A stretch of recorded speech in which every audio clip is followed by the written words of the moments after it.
오늘 우리에게 주신 하나님의 말씀은 요한복음 12장 36절 하반절에서 43절까지의 말씀입니다. 요한복음 12장 36절 하반절에서 43절까지 제가 한 절 그리고 여러분 한 절 교독하겠습니다. 예수께서 이 말씀을 하시고 그들을 떠나가서 숨으시니라. 이렇게 많은 표적을 그들 앞에서 행하셨으나 그를 믿지 아니하니 이는 선지자 이사야의 말씀을 이루려 하심이라. 이르되 주여 우리에게서 들은 바를 누가 믿었으며 주의 팔이 누구에게 나타났나이까 하였더라. 그들이 능히 믿지 못한 것은 이 때문이니 곧 이사야가 다시 일렀으되 그들의 눈을 멀게 하시고 그들의 마음을 완고하게 하셨으니 이는 그들로 하여금 눈으로 보고 마음으로 깨닫고 돌이켜 내게 고침을 받지 못하게 하려 함이라 하였음이더라. 이사야가 이렇게 말한 것은 주의 영광을 보고 주를 가리켜 말한 것이라. 그러나 관리 중에도 그를 믿는 자가 많되 바리새인들 때문에 드러나게 말하지 못하니 이는 출교를 당할까 두려워함이라. 그들은 사람의 영광을 하나님의 영광보다 더 사랑하였더라. 아멘. 저는 가보지 못했는데요, 이탈리아 토리노에 가면 토리노 박물관이 있습니다. 그 토리노 박물관에 가면 고대 헬라 시대 알렉산더 대왕이 활동했던 시기에 활동했던 조각가 리시포스의 뭐랄까요, 동상이라기보다는 부조죠. 벽면에 조각을 한 부조가 있다고 하는데 그 모습이 상당히 우스꽝스럽게 이렇게 조각되어 있다고 그래요. 한번 영상을 통해서 여러분 보시면 좋겠어요. 이 부조의 앞머리를 보면 머리카락이 앞으로 이렇게 쭉 내려져 있습니다. 무성하죠. 그런데 뒷머리는 대머리입니다. 심지어 양 어깨와 양발 뒤꿈치에 날개가 달려 있고 한 손에는 칼이 또 한 손에는 저울이 이렇게 쥐어져 있습니다. 상당히 웃기는 그런 부조인데요. 그런데 이 부조 아래에 씌어진 글은 모든 사람을 숙연하게 만든다고 합니다. 그 글은 이렇게 되어 있습니다. 당신은 누구입니까? 나는 모든 것을 지배하는 시간입니다. 왜 앞머리가 머리 앞으로 내려와 있습니까? 내가 오는 것을 쉽게 붙잡을 수 있게 하기 위함입니다.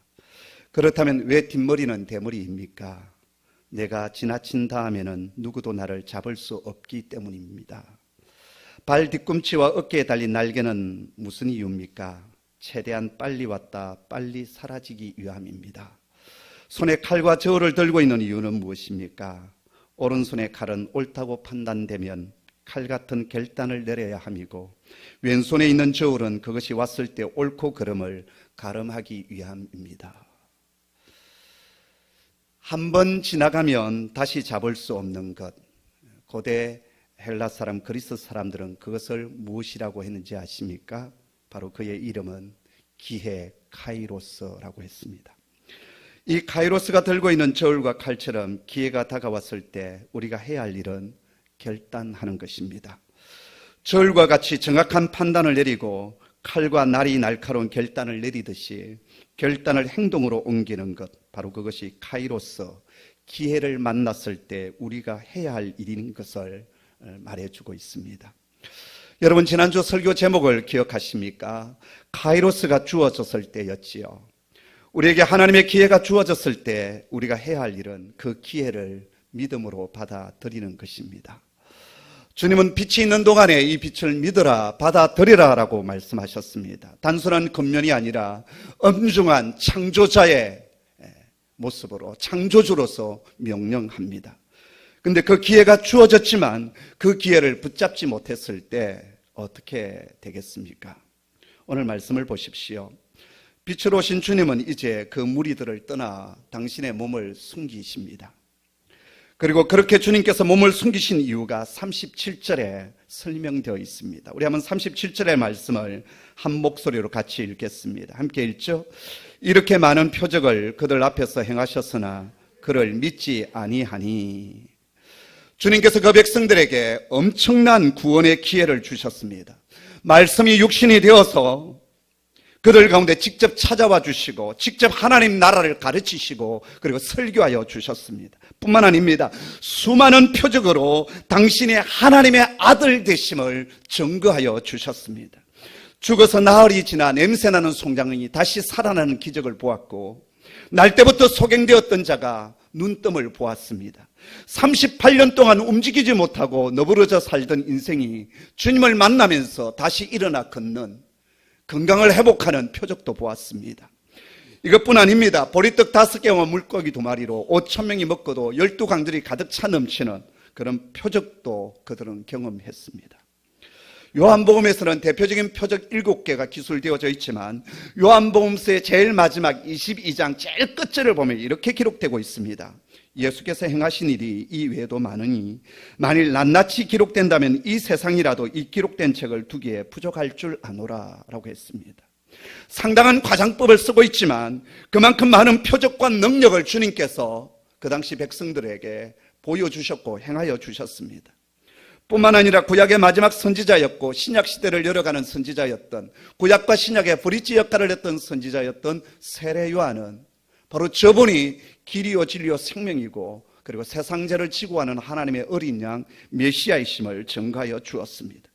그것은 그 당시 유대 백성들에게 엄청난 하나님의 기회였고 카이로스였고 전적인 하나님의 은혜였습니다. 자, 그렇다면 그 당시 사람들은 하나님이 주신 이 기회를 붙잡는 것이 마땅하지 않겠습니까? 그런데 그들은 빛이신 주님을 영접하지 않았습니다. 오히려 거부했고 배척했습니다. 더나아가 이제는 어떻게 하면 저 예수를 죽일 것인가, 구체적인 실행 단계를 밟고 있었습니다. 그래서 이제 주님은 어떻게 하십니까? 그들을 떠나가십니다. 무리들로부터 당신의 몸을 숨기십니다. 몸을 숨기셨다고 하는 것은 이제 더 이상 그들에게 기대하지 않는다라는 것입니다. 그리고 당신의 은혜의 기회를 더 이상 저들에게 허락하지 아니함을 의미합니다. 바로 이것이 하나님의 기회를 거부한 자들을 향한 하나님의 심판이요 하나님의 저주입니다. 다른 게 심판이 아닙니다. 하늘에서 벼락이 떨어져서 사람을 때리고 이것이 하나님의 심판이 아니라, 성경에서 말씀하고 있는 하나님의 심판은 다름이 아니라 하나님의 포기하심, 버려두심입니다. 지금 하나님이신 예수님께서는 당신 자신을 이 무리들에게서 숨기십니다. 바로 그것이 심판이었고 저주였습니다. 지난 추수감사주일날 제가 웃지마라 간주가 했던 말을 인용했습니다.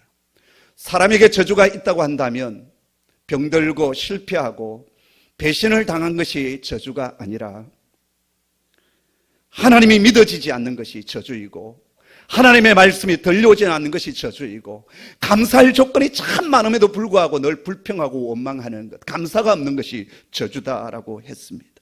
다른 게 저주가 아닙니다. 말씀을 들을 수 있는 기회가 주어졌는데 믿지 못하는 것이 저주입니다. 그리고 기회가 주어졌지만 더 이상 그 기회를 붙잡지 못했을 때 하나님은 이제 포기하십니다. 손을 놓아버리십니다. 그리고 그 기회를 다른 곳으로 돌리십니다.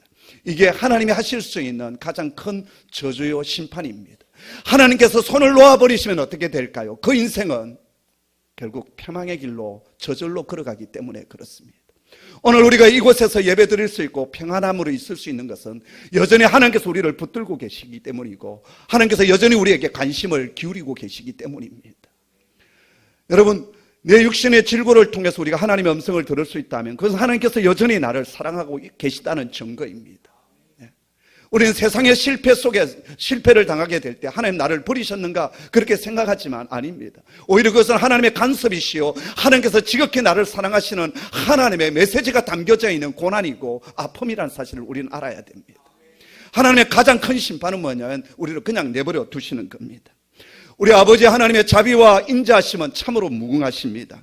그러나 그 자비하심과 인자하심을 우리가 영영 거절하게 될 때 하나님은 당신 자신의 등을 우리로부터 돌리십니다. 그리고 당신의 은혜를 거두어 버리십니다. 마태복음 11장 이하에 보면 패역한 그 세대를 향하여 주님은 이렇게 말씀하십니다. 피리를 불어도 너희가 춤추지 않고 우리가 슬피 울어도 너희가 가슴을 치지 아니하는도다.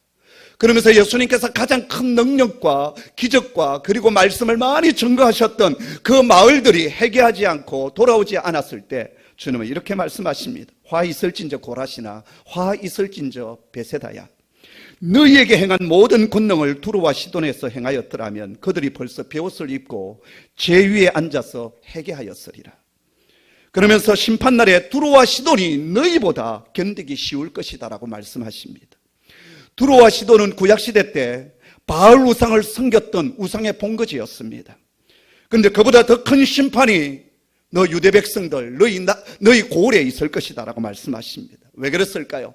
엄청난 하나님의 은혜의 기회를 주셨고, 그리고 수많은 믿음의 기회를 주셨지만 그들이 거절하고 받아들이지 않고 믿지 않았기 때문입니다.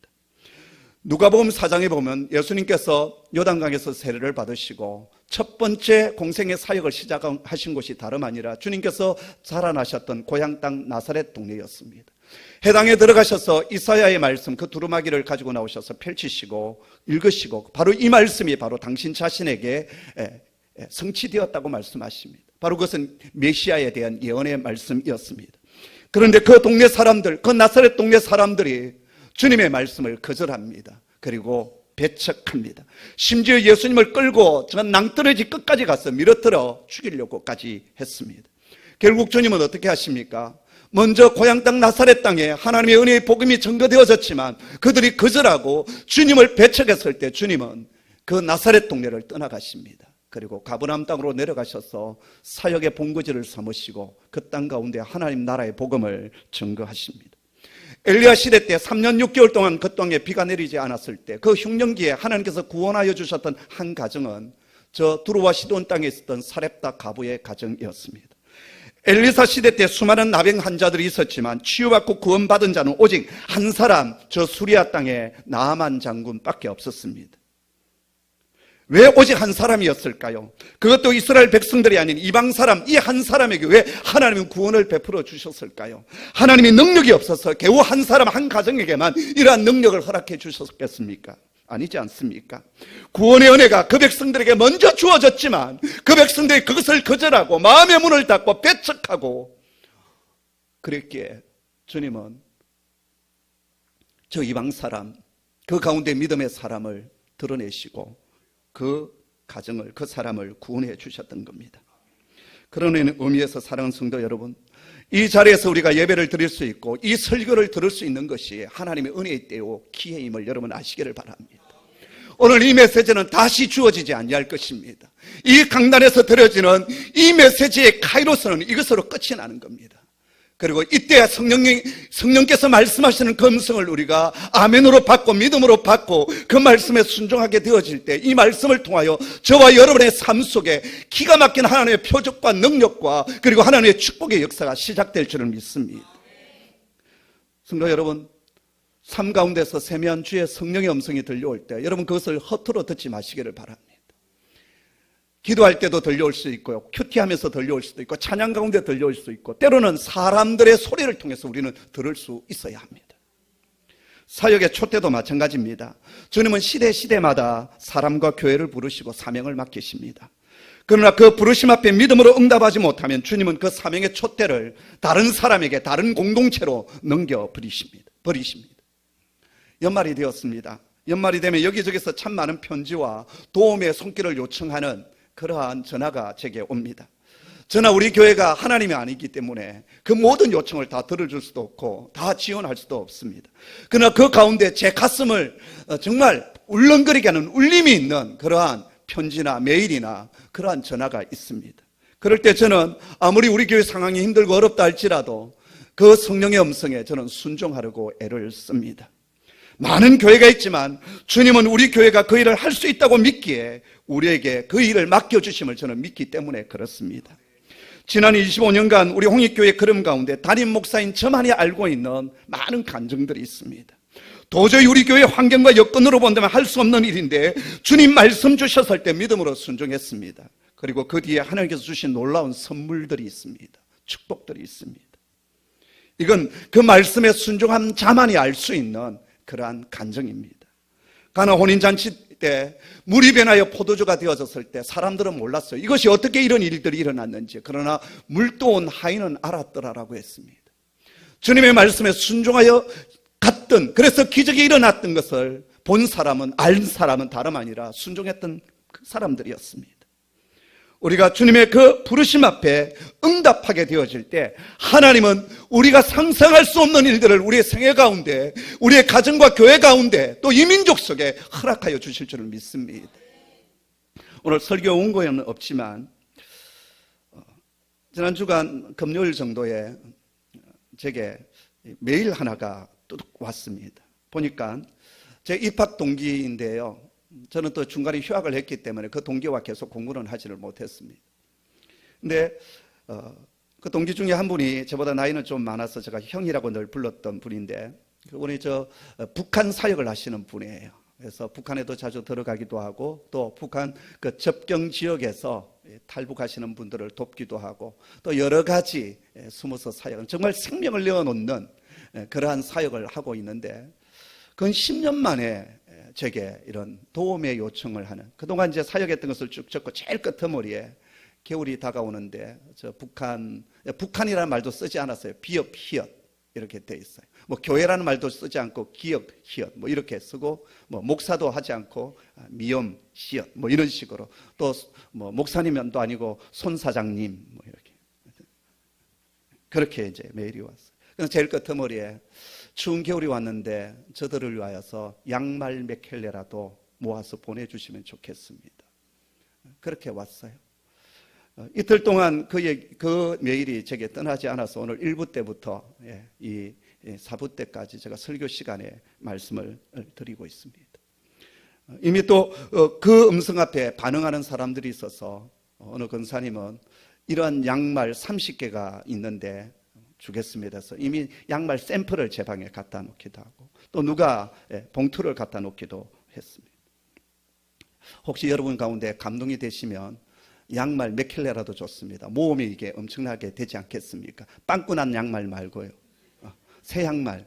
북한 동포들은 그냥 헌옷 입어도 괜찮고 그게 아니에요. 좋은 것, 그런 거 있으면 모아주시면 어린애부터 어른까지 다 필요한 옷이 될 것이고 또 양말이 될 것이다 생각됩니다. 전달하는 방법은 저는 잘 몰라요. 그분이 할 것이고 우리가 할 것은 그저 모아진 것 전달해 주면 그분의 생명 걸고 북한의 동포들에게 아마 보내줄 것입니다. 여러분, 성령의 음성에 민감하는, 또 순종하는 하나님의 사람 되기를 원합니다. 오늘 본문을 보십시오. 그렇게 많은 은혜와 기적의 순간들을 목격하고 경험했습니다. 말씀이신 주님으로부터 직접 하나님 나라의 말씀을 듣고 배웠습니다. 그 가르침은 정말 권세가 있었습니다. 그런데 그들의 반응은 거절이었고 불신앙이었습니다. 참 안타깝지 않습니까? 자, 그런데요, 오늘 요한은 이러한 사람들의 불신앙이 이미 구약에 기록된 하나님의 말씀의 성취라고 밝히고 있습니다. 38절에서 40절까지의 말씀인데요, 우리 한번 긴 구절이지만 같이 읽도록 하겠습니다. 함께 읽습니다. 시작. 이는 선지자 이사야의 말씀을 이루려 하심이라. 이르되 주여 우리에게서 들은 바를 누가 믿었으며 주의 팔이 누구에게 나타났는가 하였더라. 그들이 믿지 못한 것은 이 때문이니 곧 이사야가 다시 일렀으되 그들의 눈을 멀게 하시고 그들의 마음을 완고하게 하셨으니 이는 그들로 하여금 눈으로 보고 마음으로 깨닫고 돌이켜 내게 고침을 받지 못하게 하려 함이라 하였음이라. 아멘. 이 말씀은 이사야서에 있는 말씀 두 군데를 그대로 인용하여서 지금 말씀하고 있는 내용이에요.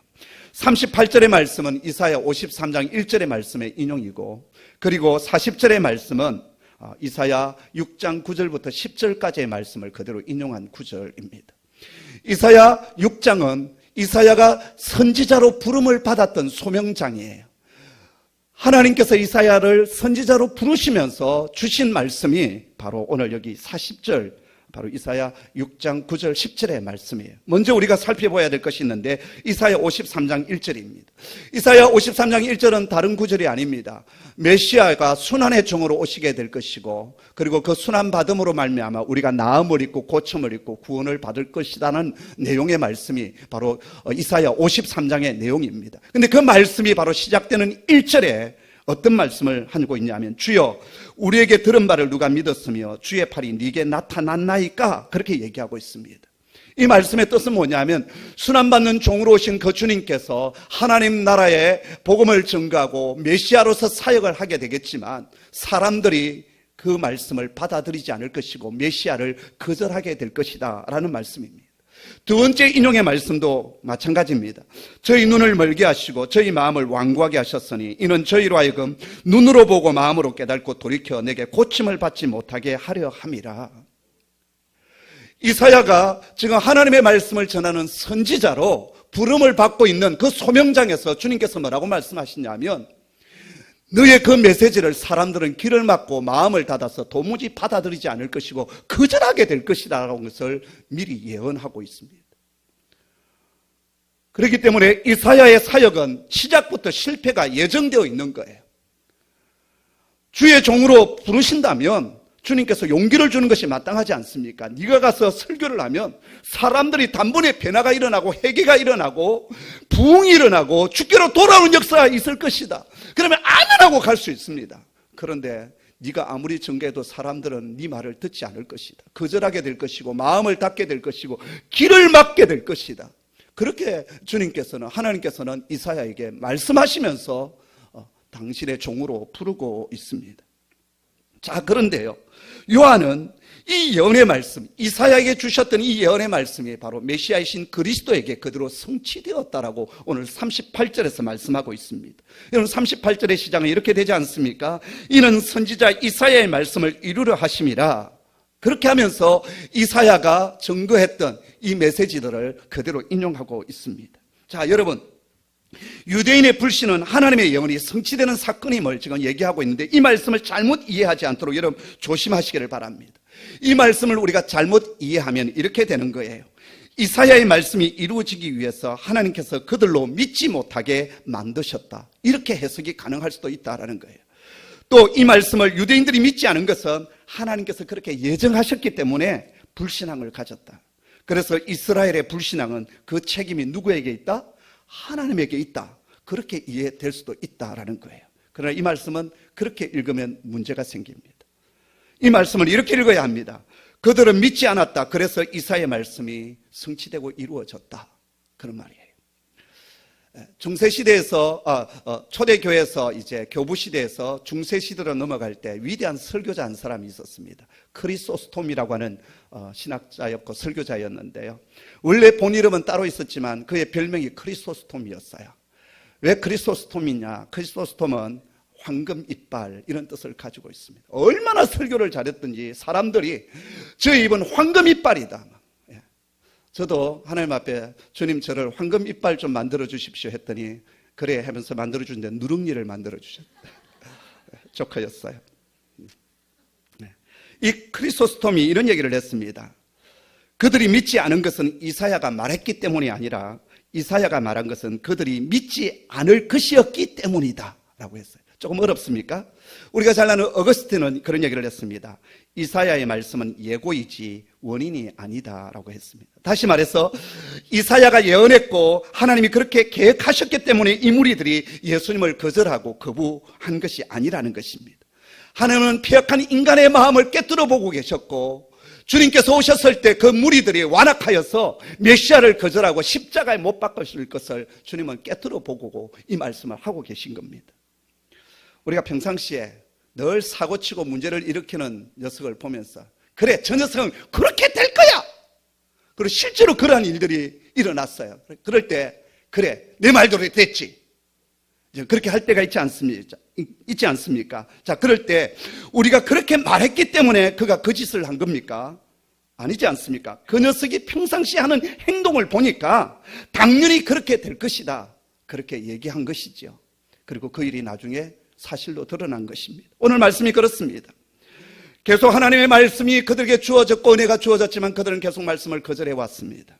그래서 이제 아예 그들로 하여금 더 이상 보지 못하게 눈을 가리우고 더 이상 듣지 못하도록 귀를 막게 만들고 그들의 지각으로 하나님의 은혜를 깨닫지 못하도록 완전히 그들의 생각까지도 하나님께서 막아버리셨다라는 거예요. 이것이 하나님께서 은혜를 주셨지만 그 은혜를 계속 거절하는 자에게 주시는 하나님의 심판이요 저주입니다. 출애굽기에 보면 하나님께서 바로의 마음을 강팍하게 하셔서 이스라엘 백성들을 계속 내보내지를 않습니다. 이스라엘 백성들의 입장에서는 너무나 답답하지만 성경은 하나님께서 바로의 마음을 강팍해 하셨다라고 했어요. 두 가지 이유가 있습니다. 하나는 당신의 백성을 그 고난 가운데 연단시키기 위함이고, 또 하나는 바로와 애굽을 심판하시고자 하는 하나님의 마음이 그 속에 담겨져 있는 겁니다. 로마서 1장에 보면 그렇습니다. 하나님께서 그 백성에게 은혜를 주셨지만 그 은혜를 사람들이 남용하고, 그리고 그 은혜를 거부하게 될 때 하나님은 그 은혜를 거두어 들이십니다. 그리고 그 불신앙의 그 강팍한 마음을 그냥 내버려 두십니다. 이게 하나님의 심판입니다. 하나님에 대해서 알만한 것이 참 많이 있음에도 불구하고 이 온 우주 만물에 하나님의 신성이 다 박혀져 있는데, 사람들은 우매하여서 그 하나님의 하나님 되심을 알지 못하고, 그리고 하나님의 은혜가 주어지고, 그리고 구원이 주어졌음에도 불구하고 하나님을 영화롭게도 하지 않냐고 감사함도 마음도 없고 미련하여서 헛된 꿈을 안고 살아가는 자들에 대해서 하나님은 어떻게 하시느냐, 그 마음의 정욕대로 그냥 내버려 두십니다. 부끄러운 욕심대로 내버려 두십니다. 하나님 없는 그 상실한 마음대로 내버려 두십니다. 그러면 어떻게 될까요? 인간은 폐망의 길로, 멸망의 길로 가기 때문입니다. 그래서 여러분, 우리가 하나님께서 우리를 향하여서 그래, 네 마음대로 한번 살아봐라, 이것이 우리에게 가장 큰 저주임을 알아야 합니다. 그 전에 우리가 해야 될 일은 뭡니까? 빨리 주님 앞으로 돌아와 그분의 품에 안기는 겁니다. 그 은혜의 카이로스에 믿음으로 우리 자신을 반응하며 우리 자신을 내어드리는 것입니다. 그런데 그 은혜의 순간이 계속 끝까지 올 것이다라고 여러분 장담하지 마시길 바랍니다. 어느 순간 하나님께서 그 은혜의 때를 거두어 가실 때가 있다라는 겁니다. 지금 이 무리들은 하나님께서 주신 기회를 거절하고 등을 돌리고 말았습니다. 그래서 지금 주님은 그들로부터 숨으십니다. 자, 그럼에도 불구하고 우리가 주의 깊게 보아야 할 것이 하나 있습니다. 바로 우리 주 예수님의 사역입니다. 주님은 사람들이 당신을 배척하고 심지어 십자가에 매달아 죽일 것까지 알고 계셨습니다. 그럼에도 주님은 당신에게 주어진 그 시간 동안 말씀이 육신이 되어 우리 가운데 찾아오신 그 하나님의 카이로스, 그 시간 동안 사람들에게 신실함으로 하나님 나라의 말씀을 가르치시고 증거하십니다. 우리 주님의 공생의 사역은 이미 세상적인 의미로 본다면 실패가 예정되어져 있는 사역이었습니다. 그럼에도 우리 주 예수님은 당신에게 주어진 기회의 시간들을 허투루 보내지 않습니다. 마지막 십자가를 지시는 그 순간까지 당신의 몸을 찢기시고 상하시면서 온 몸과 영혼을 다하여 아버지의 뜻에 순종하여 걸어가십니다. 왜 그렇게 했겠습니까? 두 가지 이유가 있었습니다. 하나는 아버지의 뜻이 그곳에 있었기에 그 순종의 걸음을 걸어가셨던 것이고, 또 하나는 모두가 거절하고 배척하는 그 가운데서도 믿음으로 반응하는 소수의 숨은 제자들이 있었다라는 것입니다. 42절에 보면 관리들 가운데 믿는 자가 많이 있었다라고 했습니다. 드러내놓고 주님을 믿는다고 말할 수는 없었지만 마음으로 믿고 주님을 따르는 숨은 제자들이 그들 가운데 있었습니다. 그랬기에 주님은 다수의 배척과 반대 속에서도 주님께서 당신 자신에게 주셨던 그 시간의 기회를 함부로 보내지 아니하시고 그 소수의 제자들을 위하여서 계속 말씀을 증거하시고 가르치고 계셨던 겁니다. 바로 여기서 우리는 두 가지 영적 교훈을 받습니다. 하나는 우리 또한 예수님의 모습을 본받아서 내게 주신 시간들과 은사들, 사명의 기회를 신실함으로 감당하는 종들이 되어가는 겁니다. 그 결과가 세상적인 관점에서 실패한 것처럼 보이고 미련하고 어리석게 보이더라도 주님의 음성에 순종하여 걸어가는 겁니다. 우리 믿음의 사람들은 이 세상이 우리의 끝이 아님을 잘 알고 있습니다. 우리의 끝은 하나님의 나라이고 그분 앞에 서는 날입니다. 바로 그날에 우리가 칭찬이 있고 존귀와 영광이 있는 하나님의 사람 되도록 하십시다. 또 하나는 우리 한 사람 한 사람이 주님의 말씀을 거절하고 배척하는 그 무리에 속한 자가 아니라, 비록 아직은 온전하지 못하지만, 그래서 용기도 부족해서 내 믿음을 온전히 들추어내지는 못하지만, 그럼에도 불구하고 주님을 믿고 따르는, 그리고 주님께서 종국에는 나를 세워주실 그날을 바라보며 여전히 주님을 따르는 신앙의 사람이 되기를 간절히 소원합니다. 이제 마지막으로 우리 42절, 43절의 말씀을 다시 한 번 더 읽도록 하겠습니다. 함께 읽습니다. 시작.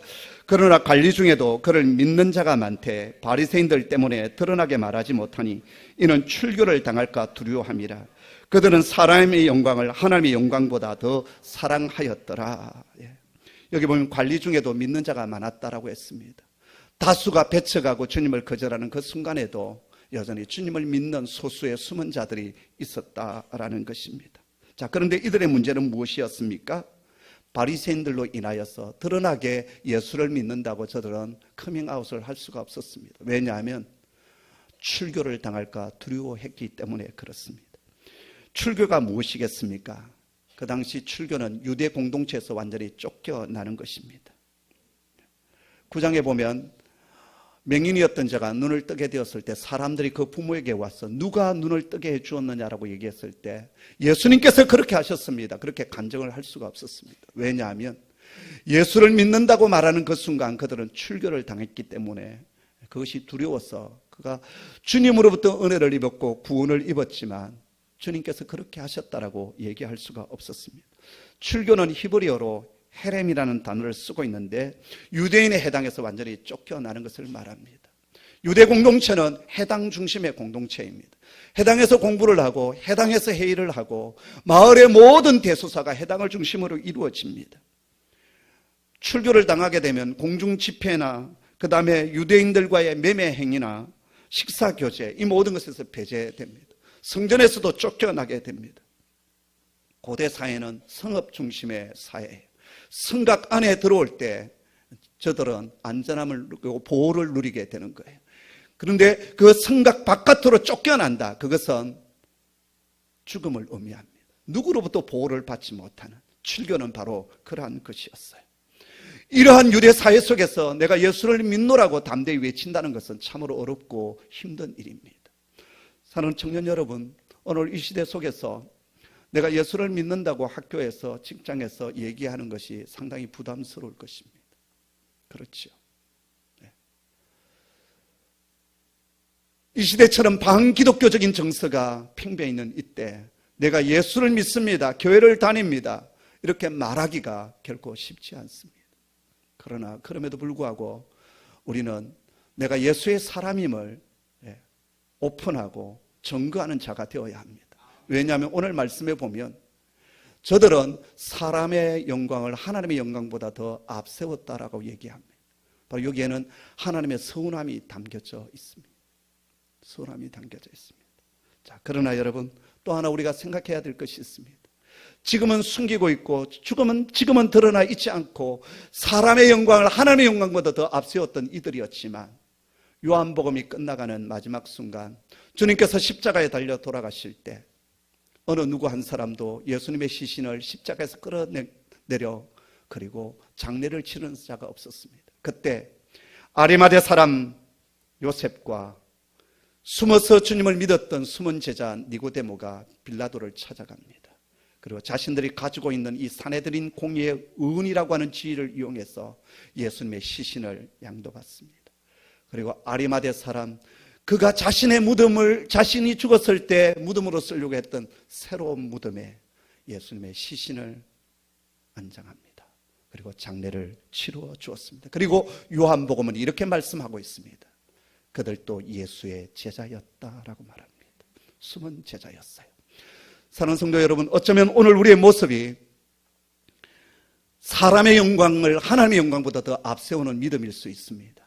그러나 우리의 믿음이 이제는 숨은 믿음이 아니라 드러내는 믿음, 그리고 하나님의 영광을 드러내는 믿음, 그것 때문에 손해가 온다 할지라도 내 지위가 흔들리고 눈에 보이는 그러한 손실이 내게 임한다 할지라도 내가 예수의 사람임을 당당히 증거하는 하나님의 사람이 되기를 원합니다.